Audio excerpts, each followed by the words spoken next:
Mutungamiri wenyika vaemasondamdzo Mnangagwa varatidza kubatikana nekuda kwemazvake kana mapato ari kuitika mubato ravo reZanu PF kana umbimbi ndoga nekusabatana kuri kuitika muZanu PF zvaita kuti emasondamdzo Mnangagwa adaidze Politburo meeting nemusi wechitatu ndobva ataura mashoko ake. Sanapinda mashoko ataurwa naED Mnangagwa aiwa meeting aiwa achidzikamisa vanhu vese muZanu PF noti bva wasubscriber obva walaika wotina on the bell icon. Notinoona kuti monyogwa muchinzi the ZANU PF leader Mr. Emerson Mnangagwa on Wednesday openly described as worrisome the bickering within the party.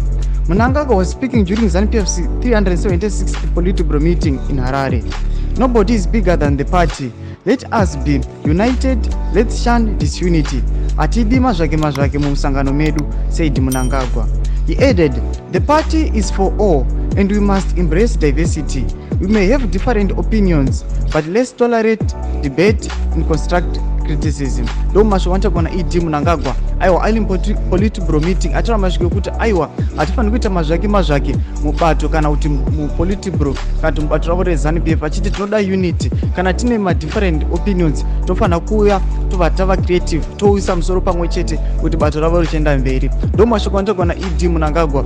Muri Zimbabwe chimutudze mafungiro enyu pine comment section medu mutudze munoti kudii pamusoro pechitiko ichi. Musakangana kusubscribe kulike channel tina on the bell icon.